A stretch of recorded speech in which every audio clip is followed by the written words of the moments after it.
This is a special guest lecture in the form of an author conversation in the course that I'm teaching on creative writing in practice. There are students from the course who are in the Zoom meet right now, but there are also some external attendees. And we will record this and put it up on YouTube on our IIT Gandhinagar YouTube channel for others to see later on. I believe it will be an interesting conversation with, uh, of course, a very important Bengali novelist and fiction writer of our times, but also my very old friend from our master's days in Jadavpur University. And it's always nice to talk to friends in a more professional space, I suppose, where the conversation becomes very different from our otherwise, addas that we have. Okay, so just to give some context, especially for those who are not necessarily from the course, we will talk about, I will primarily talk about Shyam's novel. Let me show the two novels. This is the Bengali novel Puran Purush that won the Yuva Sahitya Academy Award in 2020. Late last year, it was translated into Carnival by Arunabh Sinha. And I also thought I would show you the cover of his latest collection of Bengali short stories, which is called Ekti Ayna, Ekti ব্যর্থ বিদ্রোহ, এক আশ্চর্য ষড়যন্ত্রের কাহিনী. Something like a mirror, a failed revolution, and a miraculous conspiracy theory or something like that. Story of conspiracy. It's a very rough and ready bad translation. I'm sorry about that, Shayam. Okay, so we will get started and let me formally introduce Shayam first. Sayam Bandyopadhyay is an award-winning Bengali author. He holds a master's in English literature from Jadavpur University, Kolkata, and worked as a corporate translator and linguist before joining Anandabazar Potrika, ABP Private Limited, in 2010.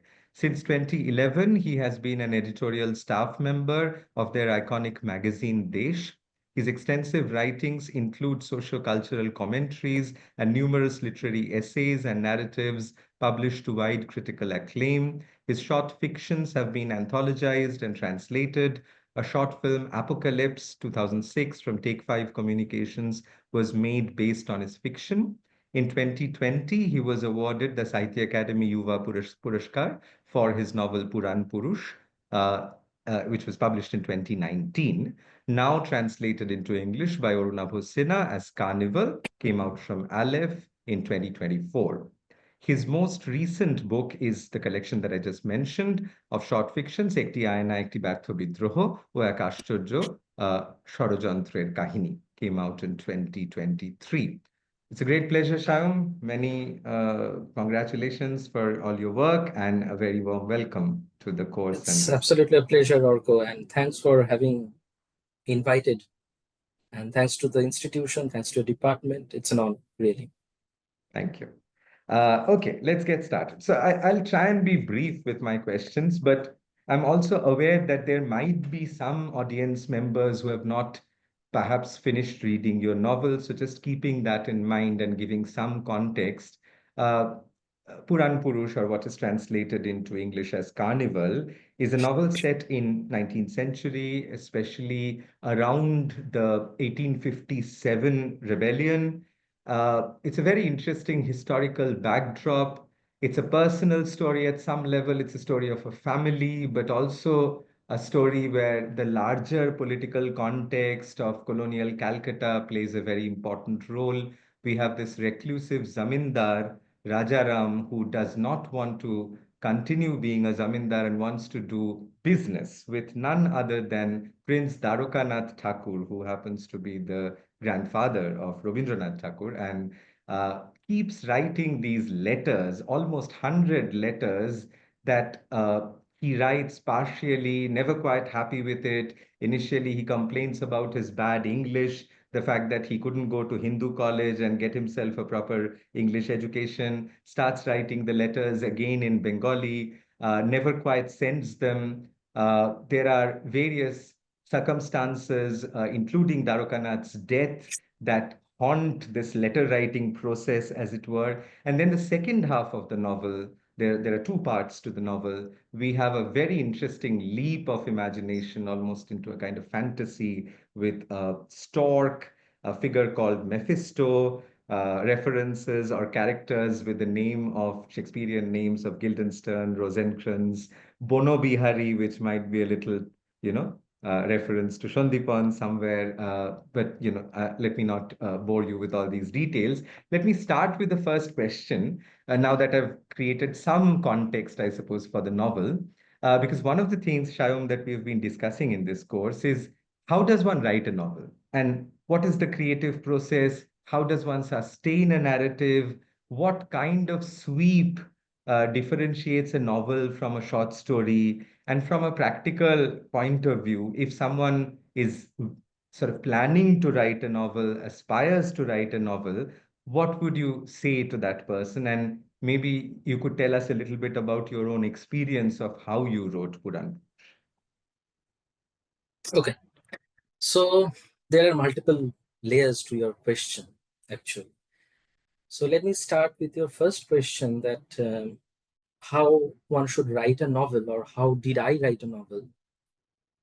Now, Orko, you know yourself, being a practitioner yourself of fiction, that writing itself is, to put it very blatantly, it's a very tortuous business. It's not easy. And uh, unfortunately, people who writes in Bengali or who wrote in Bengali somehow took the right, a very easy one. And if you go through this entire history of Bengali novel writing, I'm just narrowing down my field a little, so that later on, if you are speaking about the bhasha traditions, it will aid in that process or understanding. So Bengali authors who have written novels, absolutely there are masterpieces written. There are absolutely brilliant, precise prose works written. But mostly we have a conception that anything, a saga like story, a saga like plot, that may build up to be a novel. At least we Bengalis have nurtured this idea for many, many years and decades now. But the novel didn't start in Bengal with that idea. Even if I take Bankim Chandra Chattopadhyay as the first practitioner of the novel form in Bengali, he didn't start off with that kind of a saga-like thing.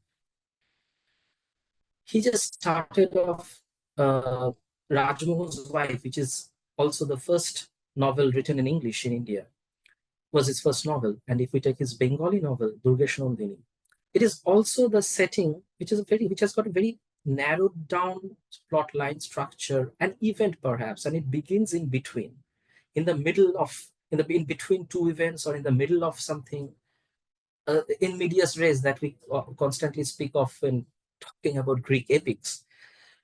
So writing a novel is also kind of a burden if one takes to writing that form of novel, because it is constantly building upon that person, that to write a novel you have to write many pages, you have to bring in so many characters, you have to build certain plot lines, you have to build subplots, and so on and so forth. But to me, a novel is not written in that manner.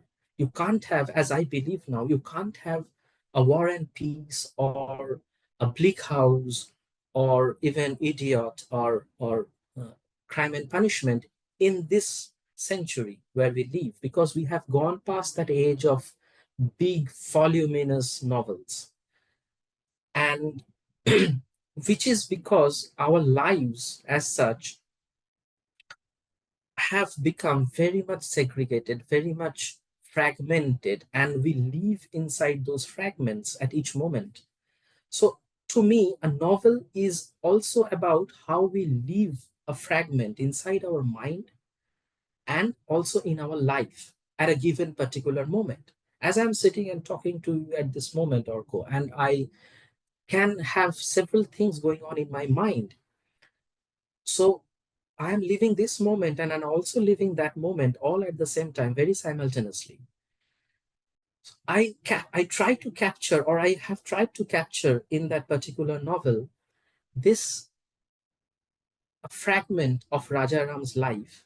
And through that fragment, an entire scenario of the 19th century Kolkata and the Renaissance, which was just about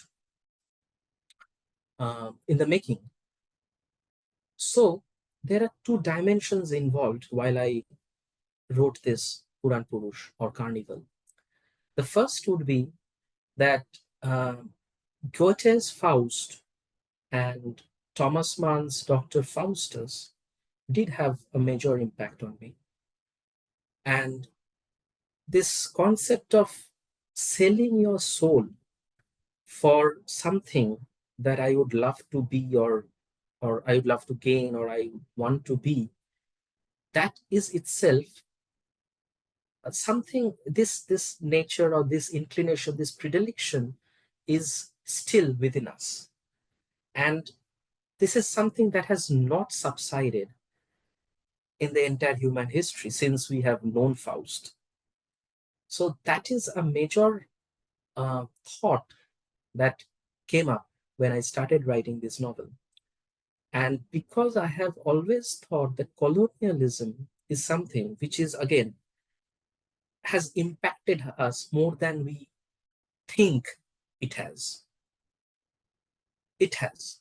And it has actually shaped our psychology, our day to day life, living, our language, our approach towards language, literature, everything. Colonialism is a big issue in the countries which have been colonized. And colonialism was also a bargain, if I go by history. It is also a bargain. So Faust became the a so-called middle class who is not part of the Renaissance clan or the Renaissance coterie. Since, as you mentioned, that Rajaram also suffers from this complex that he couldn't learn English in the Hindu college, which was, even it is one of the elitist college, one of those elitist colleges we have around in Kolkata and in the country, definitely. So that is also something important regarding Rajaram's character, because he suffers from that and he thinks himself to be inferior to the others. So I tried to explore the Faustian myth. I tried to explore the fragmentation, the inner turmoil of a very middle class man, even though he's a zamindar, he's a decadent one. Importantly, how Faust, if I try to explain colonialism through that myth, and being a person who is writing in the 21st century, so I'm anachronistically trying to portray how a middle class person would see the entire section of the then celebrity cult, and which is a major thing that in our lives that I constantly think it is also something that is shaping our daily lives now. How are we influenced? As it is, you see, the word influencer has been in vogue right now. So why is it so? How can anyone be an influencer?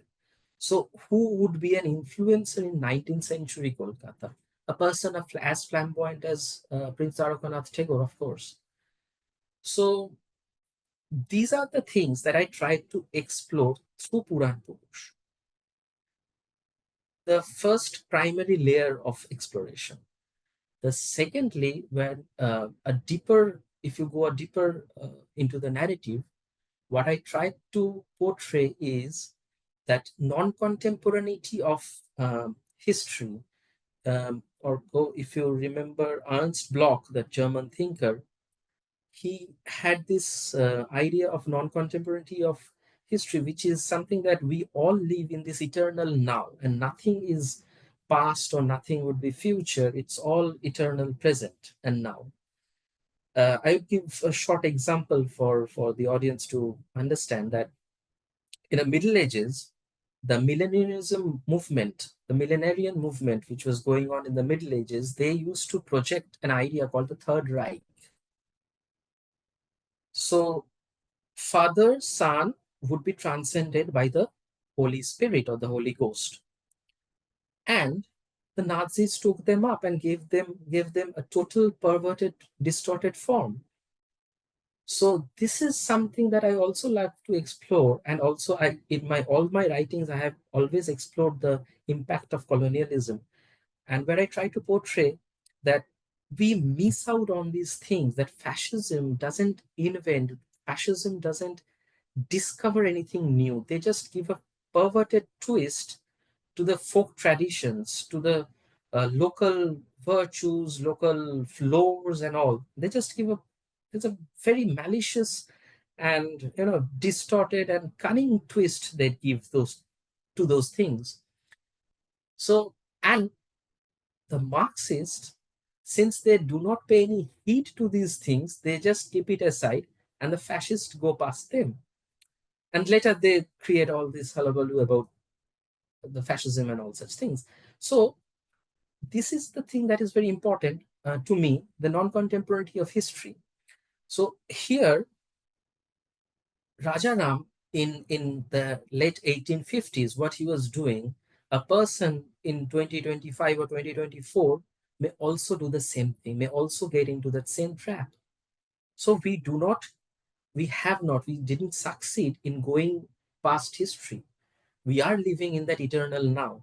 We have still, I have written a short note preceding the novel, where I have written that centuries merge and decades merge into each other's bodies. This is precisely why I have written that the 19th will merge into the 20th, and we segregate in terms of a very academic jargon, or we need to do that. We need to segregate centuries and decades, definitely.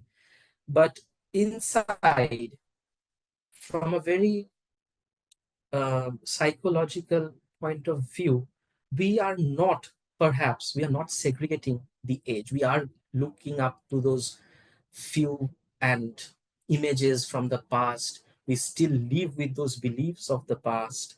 We just couldn't shed them anything.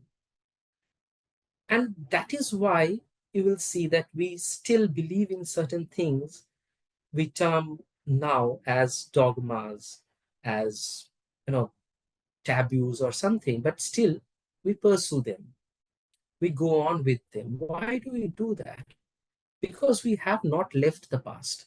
It is still residing within us. It is still living within us. So Raja Ram is also an exploration of what a modern, absolutely a contemporary man would do in that situation, or he may not do in that situation, because Raja Ram's story is also a story of inaction. And what he believes that everything will be served to him once in his lifetime, and that happened to be a completely distorted version of what he was served. He was not ready for the thing that was served to him. Instead, he went on believing something great that would happen, and that's why he sold his soul to Mephistopheles, because he wanted to be the celebrity, or he wanted to gain something without actually making that effort. A lot of thinking, a lot of thought he's indulging into, but he's not taking up any action. He's writing letters, but he never completes them. That also is a kind of flaw that he, kind of inherits from his father, because he fears, as his father says to him in one of the passages, that we can't be like them. They are a class apart, they are a breed apart. We can't be like them. We have to be satisfied with what we have got. And it's best that we keep it to ourselves with the things that we have gained and the things we have. So do not aspire. Rajaram has that fear inside him, even though he, uh, for a very short-lived span, he revolts against his father, but later on, he's actually in his father's shoes when it is coming to the action, when it comes to his taking an action, writing a letter or sending it to Prince Dwarkanath or giving it, handing him the letter to Dwarkanath in person. He couldn't muster up the courage. So why is that? Because he's still fearing, and somehow it has got into him that he is a middle class or he cannot be someone like him. So out of this fear is also something that I try to explore. The new book, which the entire book, which has got 12 short fictions, are about fear in some way or the other. Carnival is also kind of a fear of knowing the unknown, reaching the unknown, or aspiring to reach the unknown, conquer it, yet not gathering up that courage inside to do that, or taking the proper steps to do that. A novel, in that sense, is also kind of um, a hard effort, a hard task to explore many things, to explore the things that you think we can't explore, or the things that is impossible beyond our capabilities to explore. A novel portrays all of it in that, in its entire body. So it is still to me the most powerful form of writing that we can practice now, besides all the others. With due respect to all other forms of writing, writing a novel, or even fiction, I should actually say fiction, writing fiction is one of the, I mean, the most important thing that a writer can do, because it gives him a lot of space to explore the uncharted spaces.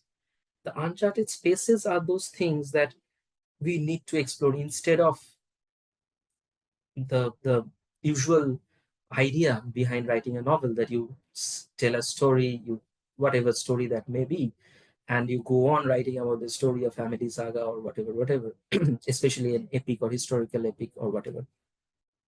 But the essential part is that how much of the history of the culture, of the language, of the history of the thought, or the systems of thought that we are exploring inside a novel.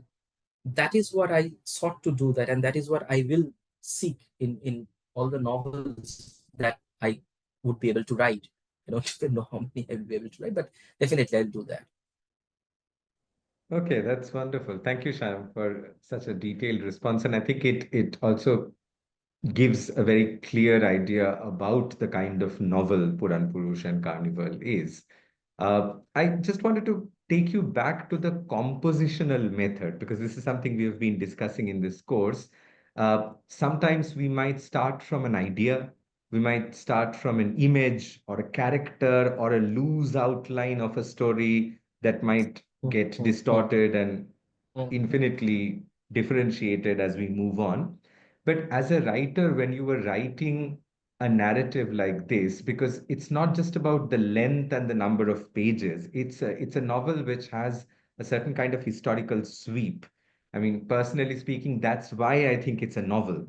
I mean, even if this was 50 pages, I would have still called it a novel with the kind of sweep that you have. yeah. Mm, Right. mm. So, to go back to the point, I'm just curious, did you start with this idea of seeing the Faust myth in relation to the colonial project in India, or did you start with the character of Rajaram? Did you start with that letter or this failed letter writing exercise? What was the hook? And how did you start writing this novel from a compositional point of view? It is a very strange thing that the things that you mentioned are also important, but it is a very strange thing. And I start not only this novel, but every of my writing through an image. The hook is an image. So the first thing that I saw before my eyes is this character, which who later happened to be Raja Ram.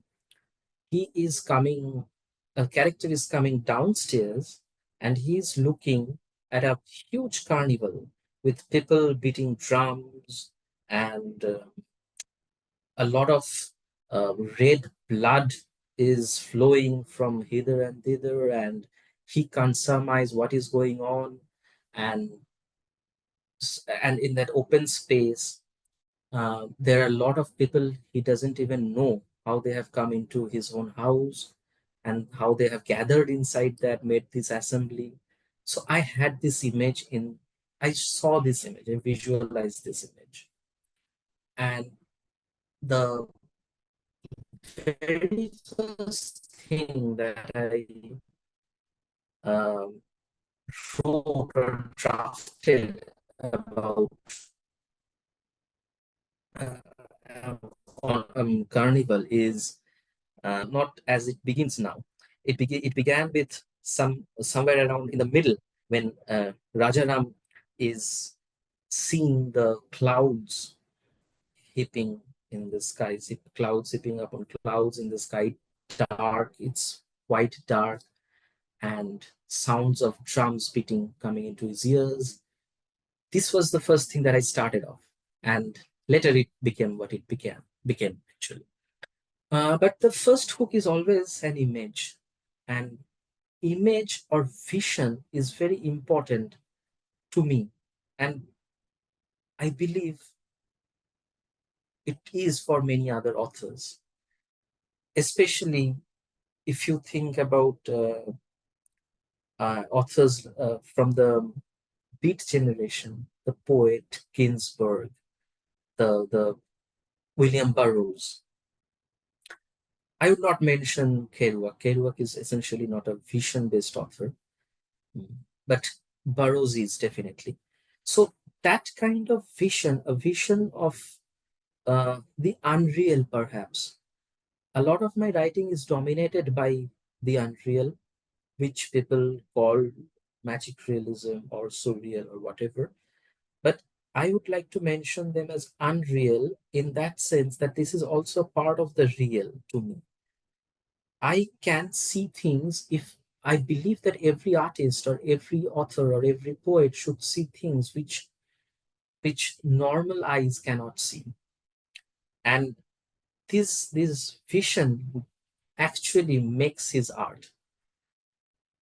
So Carnival began with that vision, and later these things came up that what I can do with this narrative, it is turning out to be a narrative which is aligning itself with or trying to get aligned itself with the Faustian myth or uh, the Faust and Mephistopheles or whatever. So it came later. The hook was that image, the vision. Yeah, that's very interesting to know because I also very often when I start writing something, the hook for me is also an image. And sometimes I have this impression that the image is not even mine. It is somehow presented in front of my eyes. I'm not really seeing it with a certain degree of volition. It's an involuntary image, as it were. But on a Of course, it is related, involuntary. yeah, on a related note, because again, this is something that we have been discussing in this course.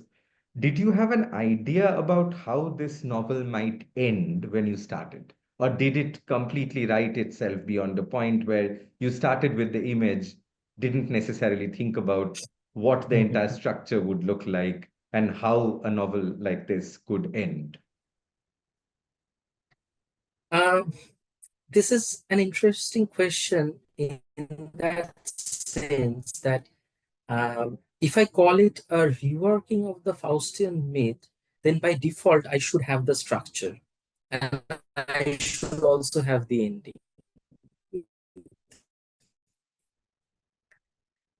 So if I call it a reworking of the Faust or the Faustian myth, then I didn't have that ending. I didn't have any structure, and it just went on from one scene to another, from one event or incident to another. And exactly that is what happened.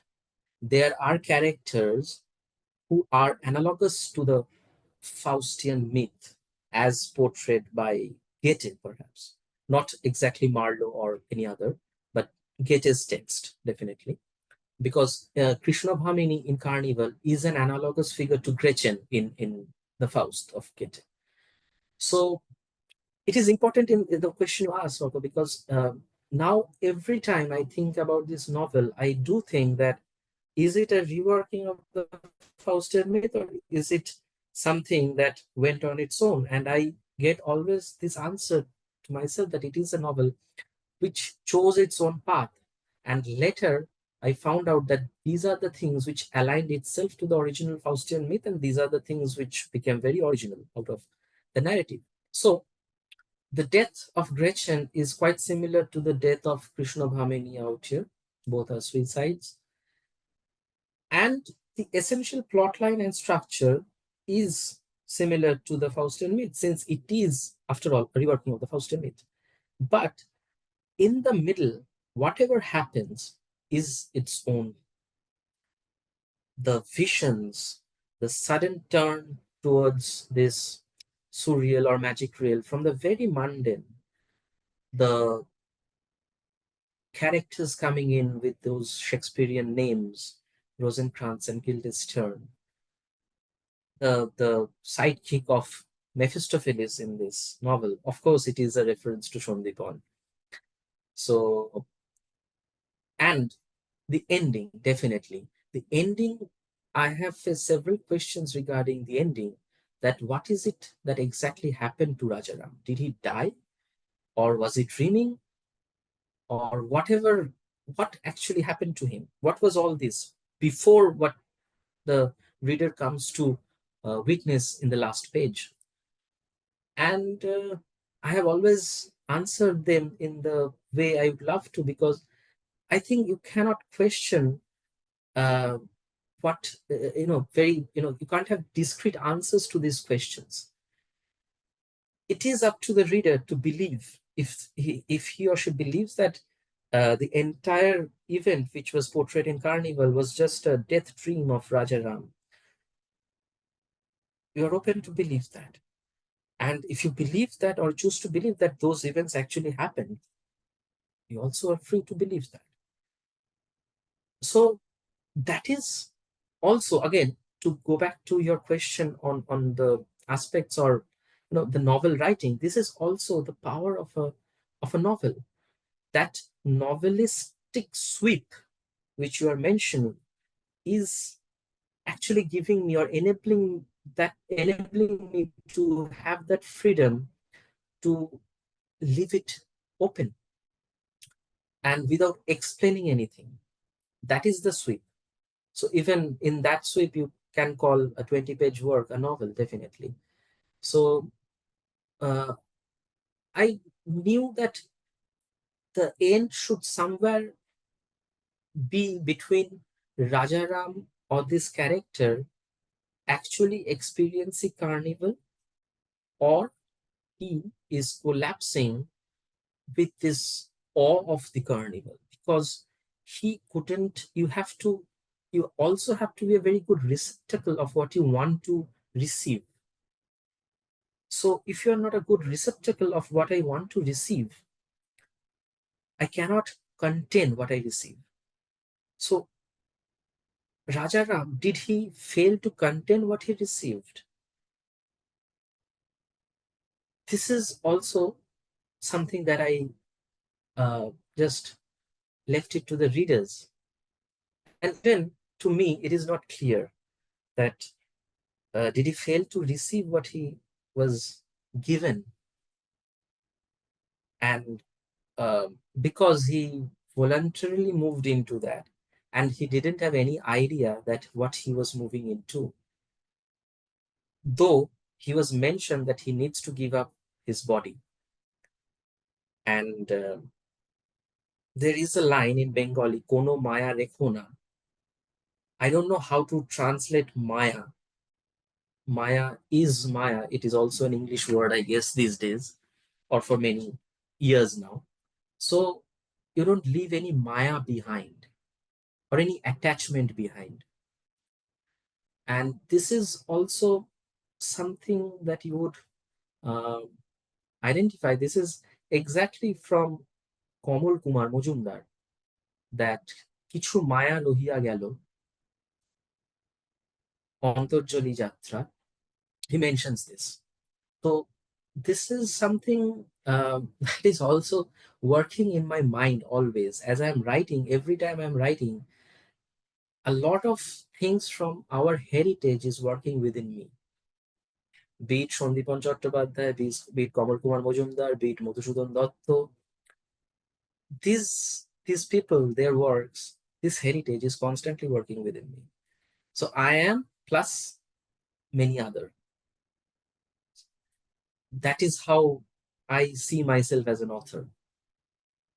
And yes, I did have then that kind of an image where it should end, the novel should end. And I think that I could do justice to what I thought about the ending. Right. Great.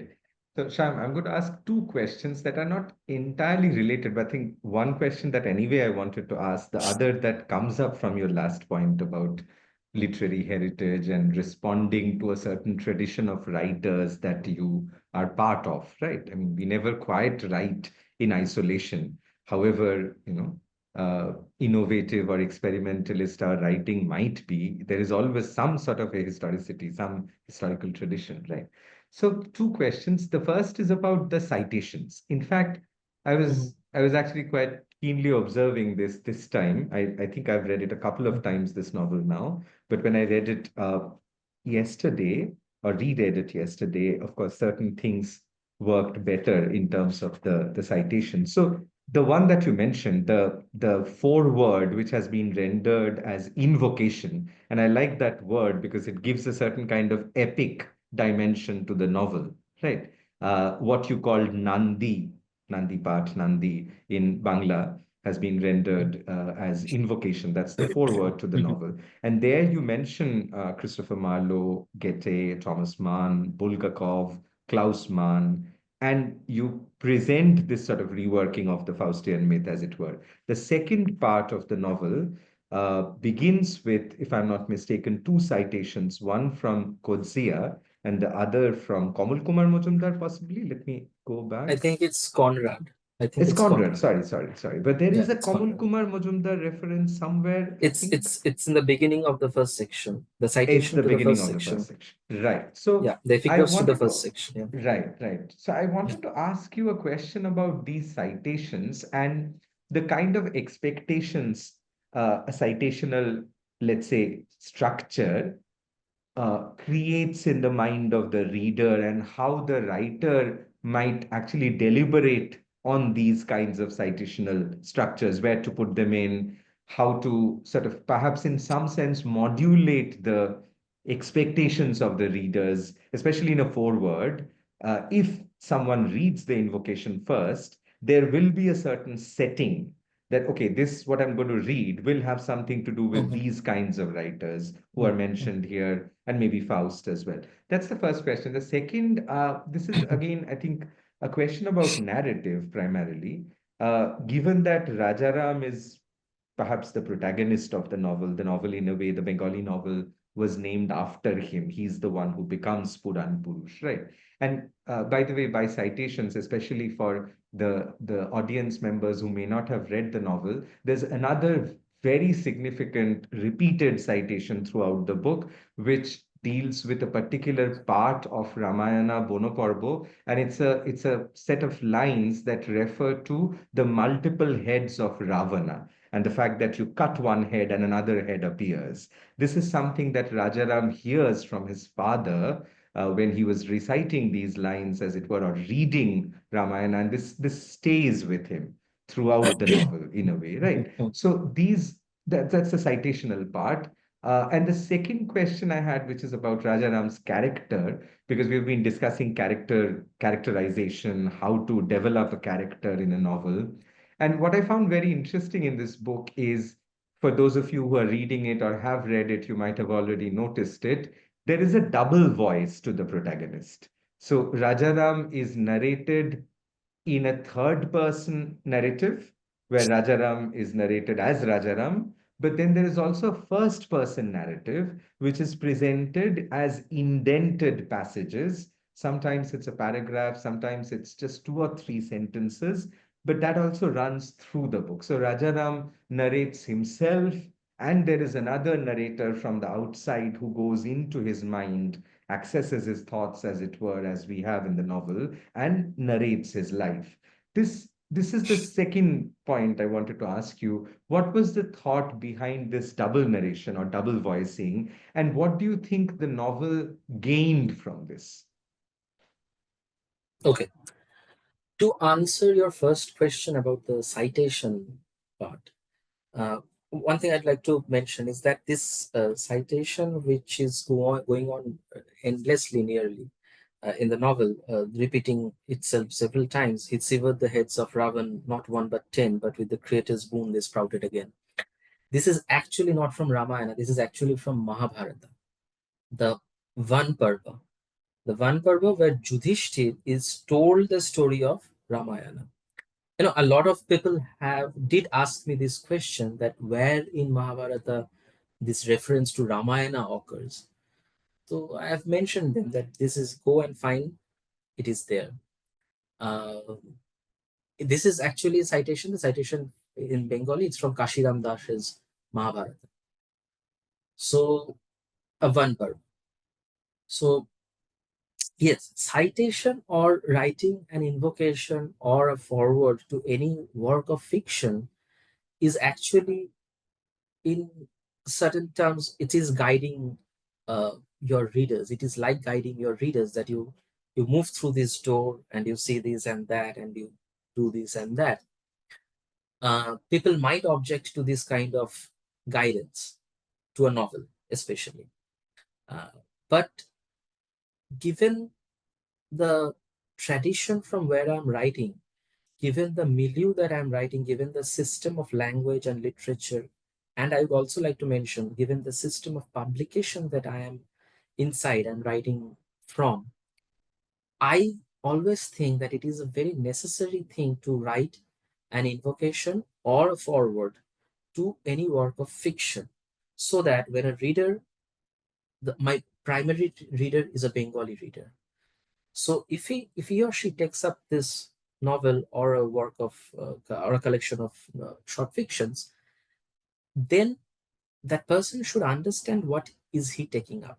He cannot just, what I believe, it might be a little authoritative or authoritarian point of view uh, that I'm talking about, but I want my reader to be guided that this is something, that be serious about it. What I'm writing is not for fun and enjoyment. Actually, my blurb in the Bengali version of Puran Purush, it actually mentions a quote from Miguel Angel Asturias when he was giving his Nobel lecture, and he said that if you're writing novels to entertain, burn them. So, in that way, I'm kind of a very desperate author, that I would love my readers to know what they're taking up. And if you do not like, then don't take up. So, uh, that is what I staunchly believe, because we live, to be very honest and frank, we live inside this language system. I'm talking about Bengali publication and language system, where things are very jumbled up, and you do not have any kind of demarcation line between what is uh, serious literature and what is pulp fiction or just absolute trash. So, in that bazaar, in that market, I need to tell my readers that, look, this is what it is. And this is how you should at least make up your mind when you are trying to read this work. And this is what I'm trying to tell. And this is not any other work of fiction or book that you just start reading and form your own ideas and you write certain things about it. So that is my way of looking at this citation and writing a forward to my work of fiction, etc. But citation is completely a different thing, I believe, because citation is actually bringing out the essence of the narrative or the story or what I'm trying to tell. So Carnival has 4 citations, 2 to the first section and 2 for the second section. So the first section has got a citation from Kathopanishad and Kamal Kumar Mojumdar, and the second section has got citations from, or epigraphs actually, from Conrad and Kutsia. So these actually form the gateway, I should say, or the keys, or something like of a banner, that this is what I'm trying to tell you. And the second section is also trying to tell the readers, well, if you see the first section, first citation, that from Conrad, it says that we live as we dream alone. And the second says, there are but a handful of stories in the world, and if the young are forbidden to prey upon the old, then they must sit forever in silence. So I'm actually giving in a certain cues to the readers that I'm actually telling you an old story. So, and if I'm forbidden to prey upon the old, I must forever sit in silence. I would definitely not like to do that. These are also forming my cues to the novel, to the work. So these are kind of mind games, I should say, and what kind of, very semantic decoration for a novel or a work of fiction. Uh, what was the second question? I just missed out. No, no. First of all, thank you for that correction because I did say Bonoparbo and yet I said Ramayan because somehow this Rama Ravana thing, it's just an intuitive problem. Okay, so yeah, the second question was about the double voicing of Rajaram, first person and Yes, third double person. voicing. Yes, yes. The double voicing is something that I previously didn't think while writing. I just one day, I exactly remember when that particular instance, when this uh, thought of double voicing came into my mind. I was writing, and then I suddenly thought that I'm writing about this person, Raja Ram, and I'm not giving him any chance to think. I'm not giving his voice a fair share in the narrative. It is not even a first person narrative. The indented portion, which is portraying Rajaram's mind at that particular moment, is also mine. So that there lies a great paradox because I'm thinking twice for the same person. I'm writing for Rajaram, I'm writing him from a very omniscient uh, perspective, and then I'm writing for him. I'm writing what he thinking, and I'm going inside his mind, and I'm trying to give him a fair share in the narrative. That did he have anything to say about, or would he like to say anything to us or to me? I'm thinking I'm conversing with him. That is also part of this conversation with my character that I tried to portray or that I've created. And there are portions and passages in the book, you'll remember since I've read it twice now, that when he sees the dead body of his sister, or the so-called sister, Krishnabhamini, he just sits before the body and he tries to converse with the dead, and he tries to allege that it is her fault that she died, not his fault. And he keeps that verdict on his own. He's conversing. It is a monologue, and he's conversing with the dead person. Conversing with a dead person. I'm writing his story from a certain point of his life towards moving towards his death. So I know he is dead. And I'm writing about a dead person. I'm also conversing with a dead person. And the double voicing is inside my mind, but I'm trying to give Rajaram a voice that how vulnerable he might have felt at certain moments. That is also, there is a several personal references and several personal touches in many of those passages. And this book is also very strange in that way, because I'm talking with you in 2025. It has recently been translated. The Bengali version was published in 2019, but the book originated in 2008. And the first draft was completed by 2010. And then I took an enormous amount of time in brushing it up and revising and just keeping it aside and then taking up and then keeping it aside again and then finally publishing it in 2019. The essential fact is that the vision that I was talking to you about, it's uncanny and unreal. Sometimes these things happen and do happen. Is that there is a passage where Raja Ram mentions of about going. There is a passage which mentions Raja Ram going towards his washroom, and he is kind of, you know, how should I say that, attacked by the scent of his father's urine, though his father has died for a long time then. And I wrote that in the first version itself. It was in 2008, 2009. And I lost my father a year later in 2010. And he didn't have any idea that I was writing this book. And soon after his death, I myself was going to the washroom in that same odd hour in the night, and I happened to get that smell myself. So that's the uncanny or the unreal which I have faced myself. And then it suddenly struck me that, oh God, I have written about this. I exactly wrote this scene. And you do not have explanations for this. So whenever I think of these things, I think that, characters, when I am trying to portray or I'm trying to create, craft any kind of character, the double voicing is important to me.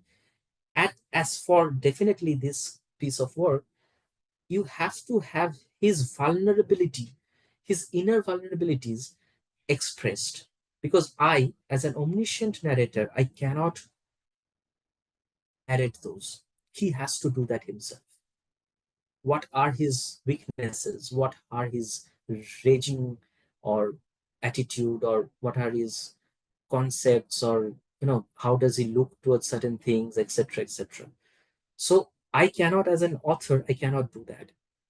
So there lies the importance of double voicing, especially in this work. Yeah. Thank you, Shayam. I mean, it actually opens up this sort of a deeper personal layer and a and a level at which perhaps novels have something to do with the life of the writer, even if they're not autobiographical. This is not an autobiographical novel, at least in any apparent sense. But what you just said there is fascinating, and the inversion of time. I mean, it's not that the bereavement that you suffered didn't cross my mind when I was reading the novel, but I was not sure about this particular timeline that you just mentioned. Uh, I just wanted to ask one more question, and there's so many other things to be asked, but I am aware of time. So maybe I'll double down and it'll be two questions again in one. Because again, the first question is something that is very pertinent for the discussions we have had in this course about plot making. There is a sort of second layer to the book, right? What opens the second part, or what opens up the first part to the second part, is this very interesting encounter with dictionaries and the word carnival, right? The way the word carnival almost jumps up from the dictionary to Rajaram and sort of starts dictating terms with his life in the second part of the book. But I wanted to ask you about that very complex but extremely compressed subplot there about the origin of the dictionary that you narrate, if I'm not mistaken, in a page or a page and a half. But it's a very complex image, especially the image that really stayed with me. I was saying this to some students this morning, that the image of this, I will keep it enigmatic and not disclose all the details, but the figure of a child coming out of the mother's womb, covered in pages of dictionary, is such a sort of powerful and arresting image. if there's an image that stayed back when I first read the novel, it was the carnival, the image of the carnival that you said you started the book from.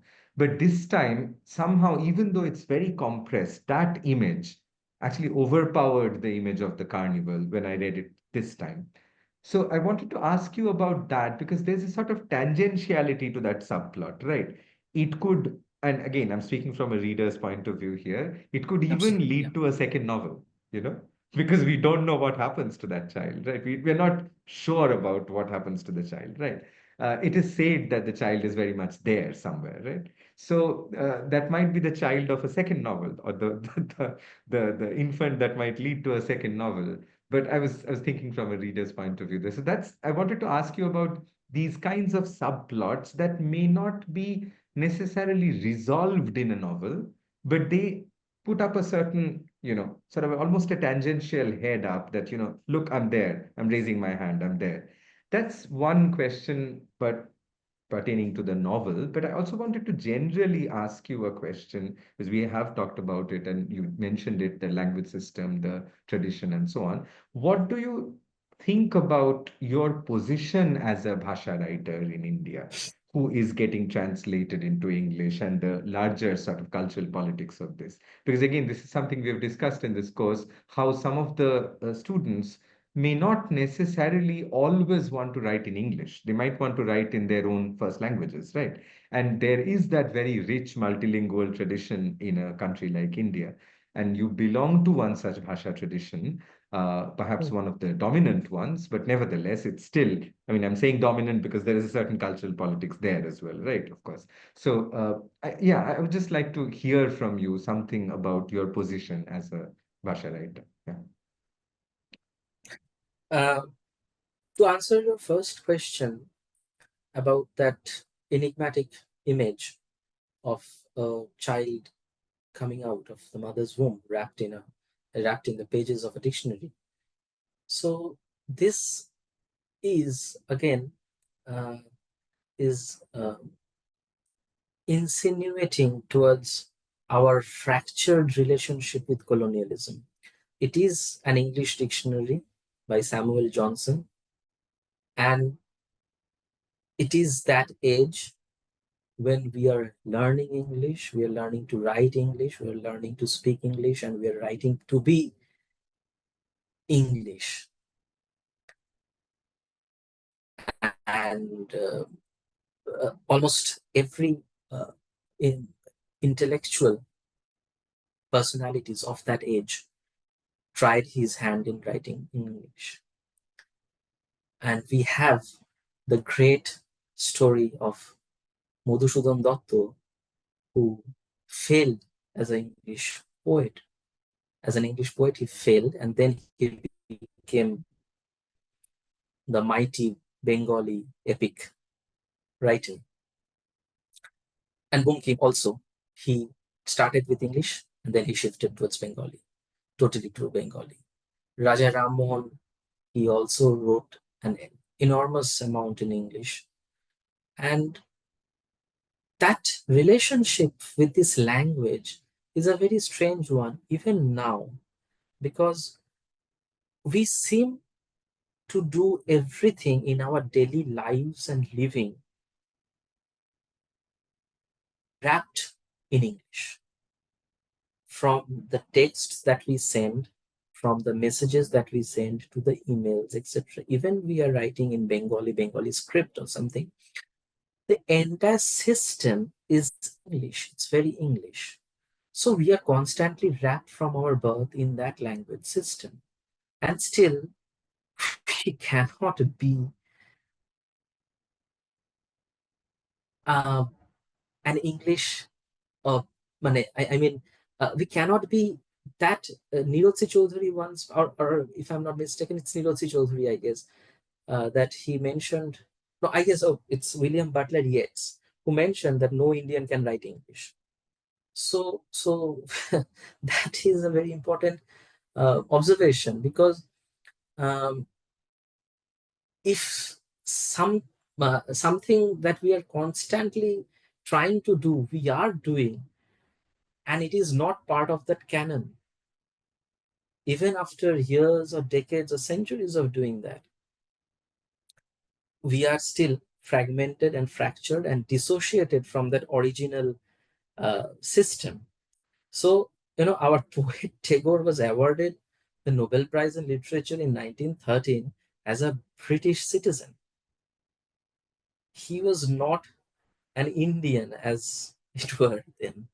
He was a British citizen, and whom they also uh, honored with the knighthood. So, can any author who is writing in English, living in India, and has written constant in English from his very earliest work still now, will ever be awarded a knighthood for his services to literature? They won't, because we are not part of that system. We have segregated. We have this fractured, fragmented relationship with the English language, and which is the mightiest language in the world.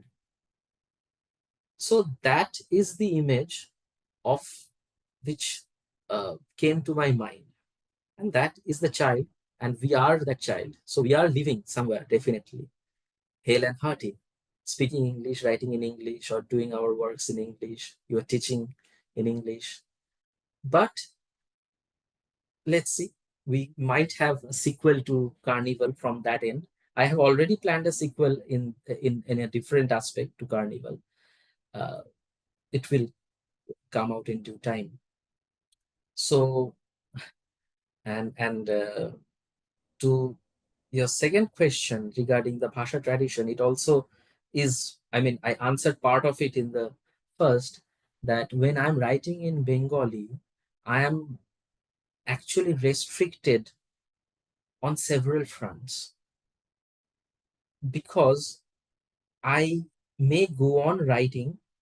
I am only catering or serving or whatever. If I'm not using this word serving, catering, I'm only being a Bengali author to a Bengali speaking audience, and not even pan India.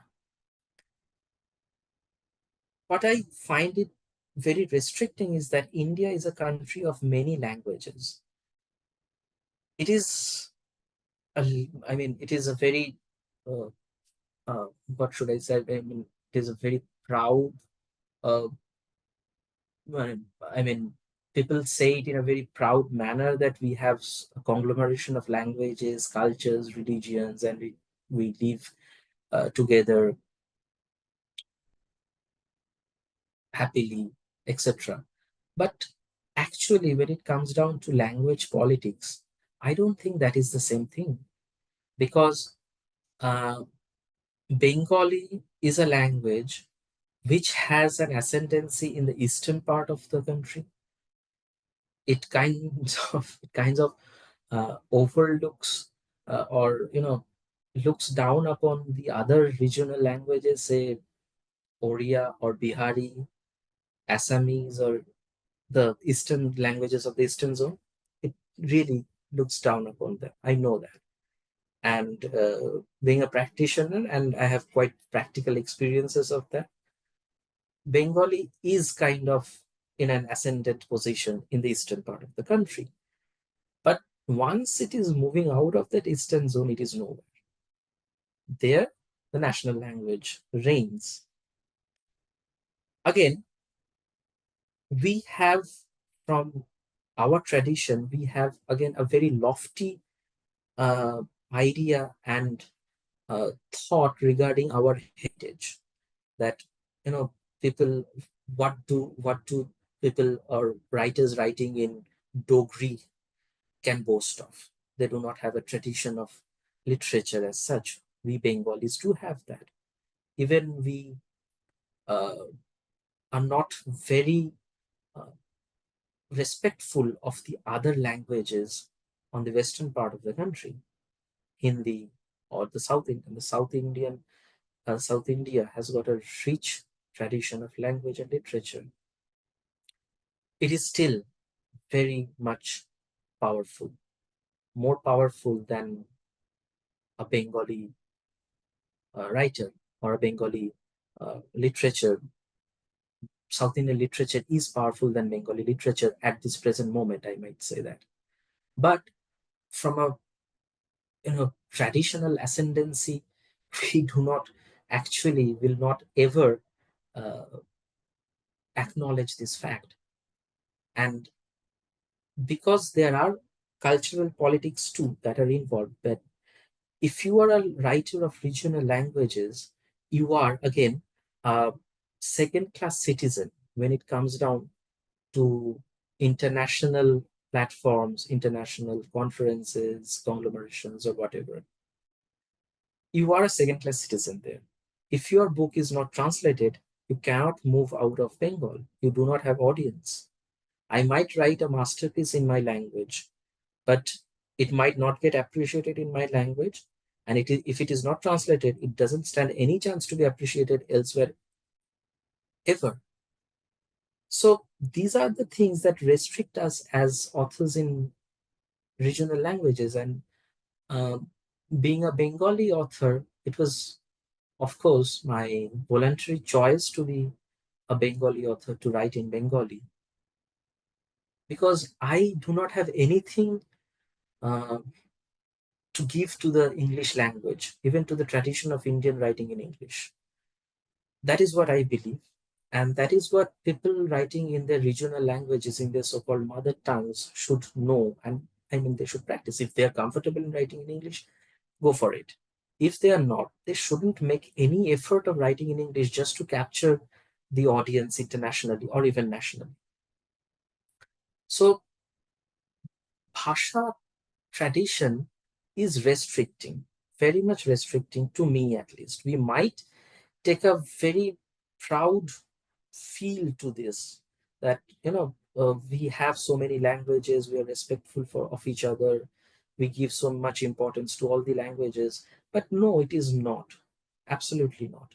And it is also very restricting. If your country has 28, 29 languages, is it possible for anyone to actually filter through all these languages and get to a real classy work? It is not. A subcontinent, India is actually many countries, which I always tell people.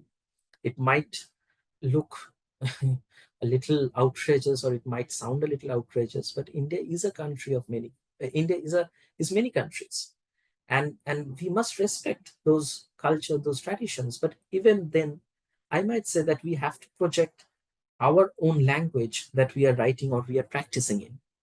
Other than that, no language is ever come to the forefront, because no singular body can monitor all the languages, and no singular body can bring out the best of all the languages.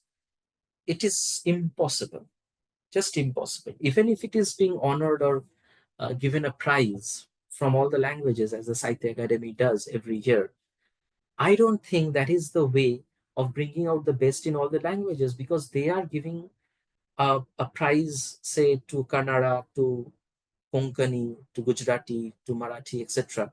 But they are limiting them and the literature to that state itself. It is not getting translated. No dialogue is getting created.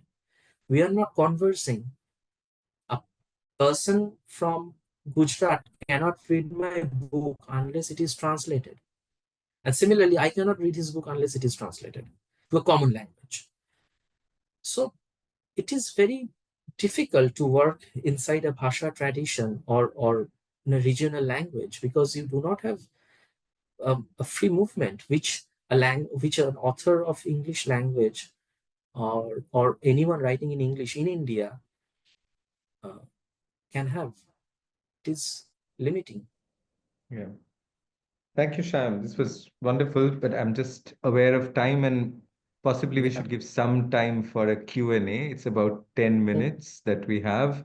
I think I have now given host controls to anyone who wants to chat or unmute themselves and ask a question. I know Arundhati, you had a question. Would you like to put it through to Shyam, maybe? Because I think it's better if you say it out rather than me reading out that email. But if anyone else also asks a question, that would be great. I mean, if anyone has a question from the conversation, Uh, may not be the case that you've read through the book, but that's fine. If you have a question from our conversation, please feel free to ask Shayam. Yeah. Mm, So, hi, I'm Arundhati. I have first Yeah, I hello. wanted to the last part of the conversation. So, Sahitya Akademi also gives translation awards. So, do you think that makes an impact? Because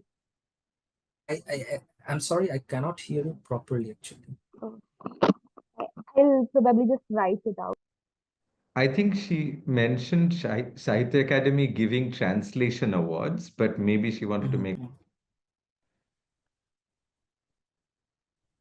sorry, maybe she wanted to make a point from that, but I don't know. Uh, she Mhm. did send me, Arundhati did send me a question in email, but let me see. I think Aniket has a question. Yeah, I'm just reading out Aniket's question, Shyam. I had this question from the cover of your book in Bengali. The cover shows a snake eating its own tail, the symbol of Mhm. Ouroboros. Interestingly, it also has the image of a lamp, and the snake somehow goes around it. In that case, Mhm. how does the city and the image of the snake contribute to the narratorial discourse, and what's the influence behind it? I remember there was a scene in Mahabharata where the image of the snake appears.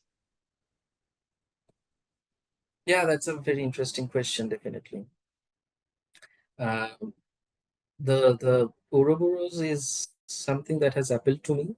The image of the snake eating itself, and that loop which I was talking in the beginning of this session about the non-contemporaneity of history. We're living in this eternal now, so we are constantly eating ourselves. We are like this snake who is constantly eating ourselves and eating itself rather.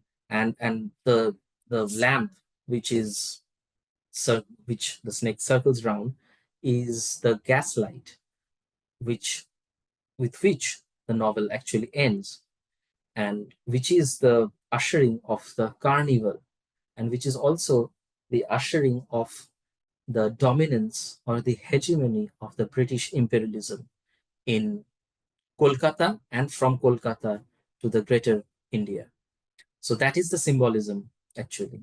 And it is actually in the end, it is about that carnival of colonialism.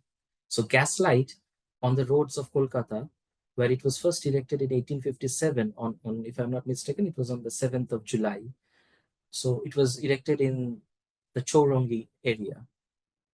So it was kind of the modern uh, development, a part of the modern upliftment of the cityscape, the urban living and life, etc. And it is also symbolic of how colonialism tells you that which is pleasurable, which are the things that you should look towards, and which are the things that you should look forward to. So in that way, we are again that snake visiting itself, circling around that loop of colonialism. Thank you, Shyam. So I think Arundhati has asked a question, which is about your perspective on the translation awards that Sahitya Academy gives out, because to me, she says it always has been a major factor in literature itself. Sorry, I didn't follow the question.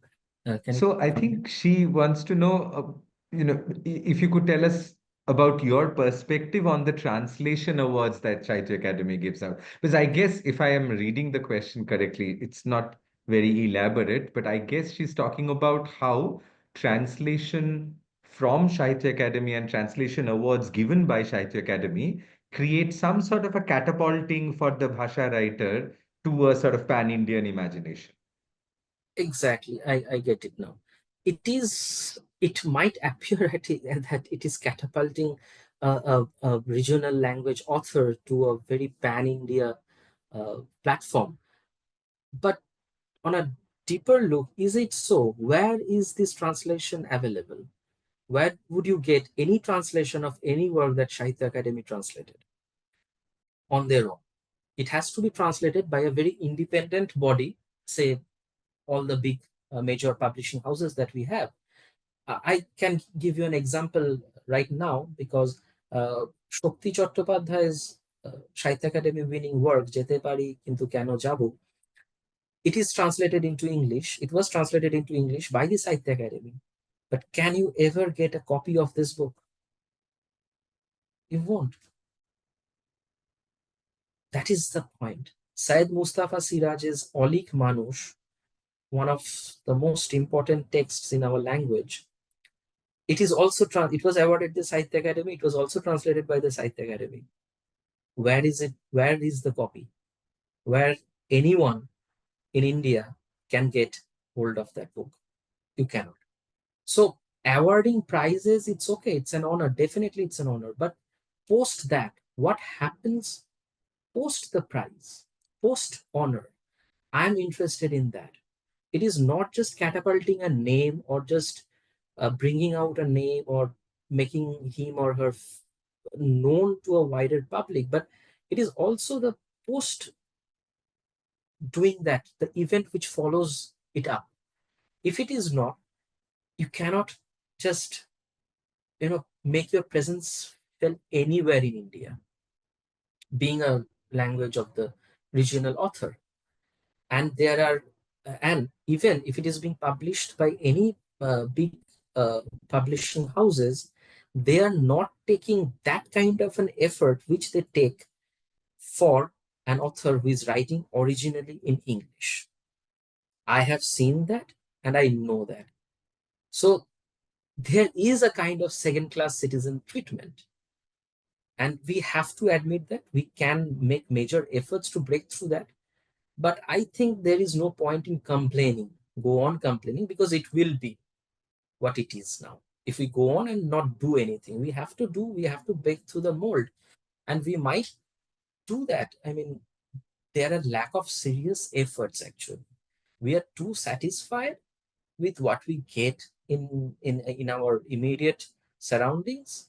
And exactly like Rajaram, we try to behave that, we shouldn't be like uh, uh, uh, an author who is writing in English. So let them do that part. We cannot be like that. We are writing in Bengali. What more we can look for? My book is getting published each year. They are getting read. So I'm quite satisfied. But actually, we are getting isolated day by day. We are not realizing this fact. Bengali literature doesn't have any major presence right now as I'm talking in the world. In world literature, it doesn't have any major presence. Why is that? How did we come to this?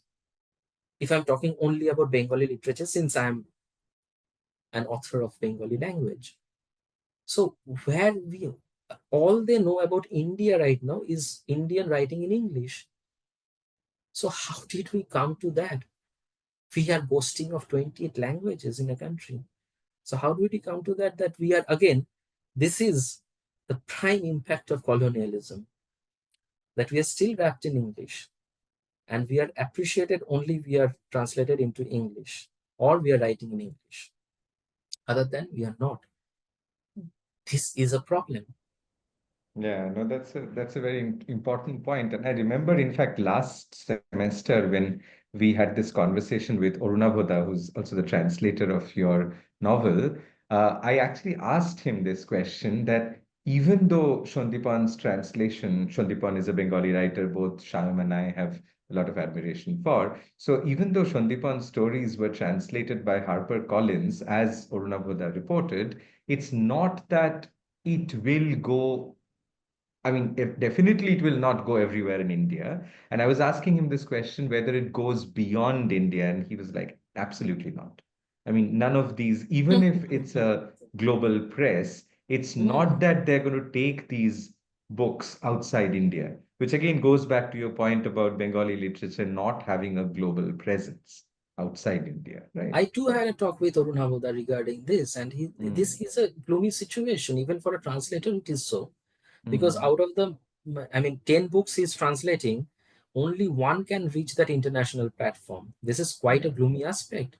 And right. people translating from Spanish to English or even from Arabic to English, and these days Korea and Japan has just captured a major market in that Yeah, literary area. So yeah, it's we very just good. It's lagged very and lagged nice. behind. And it is very frustrating for any author and also translator that what are his translations for then? He's Mm. doing those translations every year. They're coming out, and there and then the business ends. So Yeah, where it is leading to, if it yeah. cannot create a dialogue with the international audience that look, we have something from this part of the world, there are new stories, there are new thoughts, there are new way of thinking. Okay, I see another question might be the last one we'll be able to take. This is also from Arundhati. The question I had was that how do you name the characters? Like giving a name always has been the biggest hurdle for me. If you could talk about it. On the same note, does Krishna Bhamini of Carnival have something to do with the author by the same name? Though their lives can be said to be polar opposites, if I might take the liberty to say so. So yeah, it's about naming and the No, name of Krishna Bhamani. Yeah. no, Krishna Bhamini is just an original name that came to my mind without any analogous aspects to it. Uh, and regarding the other naming, other names and naming, it just comes to me. I don't usually work on the naming. It just comes to me, and the carnival has got names which are identifiable and which are quite common. And if one happens to read my short fictions, especially the recent ones, I usually try to give names which are very primordial and which do not have any kind of racial or cultural identity to it. So the book of short fictions, uh, it has got stories in which a reader will find names which are very strange sounding. It's very medieval or a primordial or very you know uh, I mean formative names which are prototype of names maybe, and not exactly a name as such. So uh, that is what has attracted me in recent times, naming. That in that way it is a very interesting question. If I can just give a name to any character which apparently is which cannot be or the name cannot be designated as a Bengali name or a Gujarati name or an English name or any other kind of that thing, so I am just displacing him from any kind of milieu. I'm just setting him in a neutral zone. That is also something that is giving me power, where I can do many things. And so I'm not restricted to any locale or any kind of culture or any kind of language system anywhere. So I can do anything with this character. Anything might happen to this character, anything can happen to this character. So that is what I have tried. For example, the book has got a story. It's called Shom Otar Bishoyakar Dipanto. Now, anyone named Shom, it's very strange. You cannot tell. You cannot ever tell that whether he's a Bengali or any belongs to any other Indian heritage, or as for that matter, any kind of cultural attributes you cannot attribute to that person. So I'm just neutralizing this character. I'm just neutralizing his story so that many people can identify with that story or his story or him or with him. So that's an interesting question. Naming is important in that way. But regarding Carnival or Puran Purush, I was not that, you know, didn't think much. They all came to me, and they are quite common names as such. A little classical, perhaps, 19th century names. I had to Mm. look for those 19th century names. And by the way, Raja Ram was also the name of Raja Ram Mohan's son. So, in that way, it might have occurred to me, may have lingered Mm. in my unconscious Yeah, while it's reading it's it. it's interesting that you say that because I was actually thinking of Raja Ram also as Raja Ram Mohan, the way we use the full name. But there's also a cat in the book called Shimontini. I particularly enjoyed that name, so I thought I'll mention it since it's a question about naming. Sorry, we have completely run out of time. We cannot take more questions, but let me take this opportunity to thank Shyam once again. He's in office, as we can see, in the middle of work, and he gave us 1 hour and a half. So that's very generous, and thank you so much, Shyam, for this conversation. I learned a lot, and because am I'm someone who also tries my hand at writing, all this conversation is very helpful from a practical point of view as well. And I'm pretty sure our students would have also learned a lot, and this will reach more people as we publish it online.